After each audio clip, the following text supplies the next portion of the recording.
大家好，我係晴晴。而我叫子俊啊，婆婆你叫咩名啊？閃住轉婆婆，你幾時開始煮嘢食嘅咧？想問你。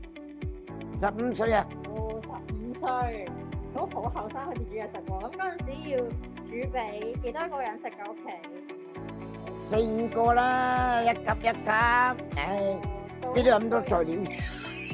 好啦，但係咧，我咧就未入過廚嘅。子俊有我冇入過廚啊？都冇入過廚嘅其實。冇入過廚啊！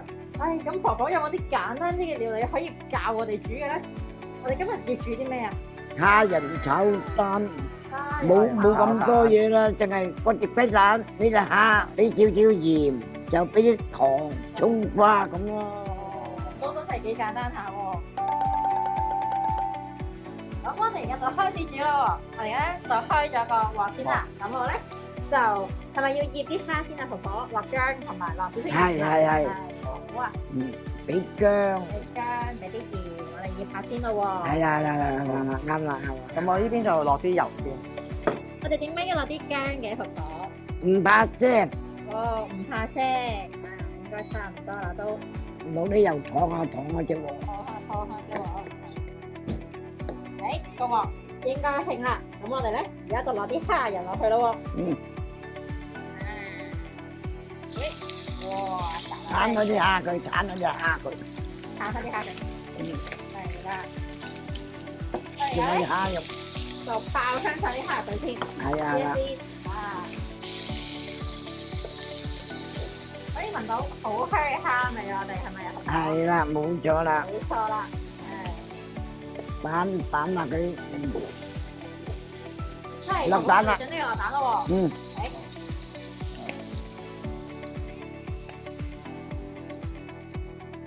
好。啊，落蛋我哋就變翻中火先咯，慢慢炒佢啦，我哋。啲蛋咪推下佢，又用個鑊鏟反轉佢咯，唔係驚佢唔熟。啊，好靚！啊，有鑊氣啊！幾有鑊氣！好，上碟啦我哋。哇，靚仔。咩啊？好。哇，聞到想食啊！聞到想食啦。香噴噴啊！哇，真係正！咁我哋而家咧就煮咗個蝦仁炒蛋啦喎，咁等我哋試食一下先。慢慢。O 唔 OK啊？好食。啲蝦非常之好味。味嘢好食。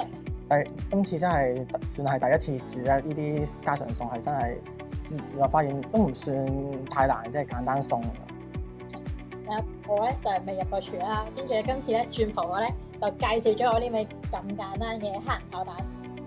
煮起落咧發覺幾得意嘅，我可能之後可能試下自己再煮多次，煮俾屋企人食。放假煮俾媽咪食，煮兄弟姊妹食，大家享受。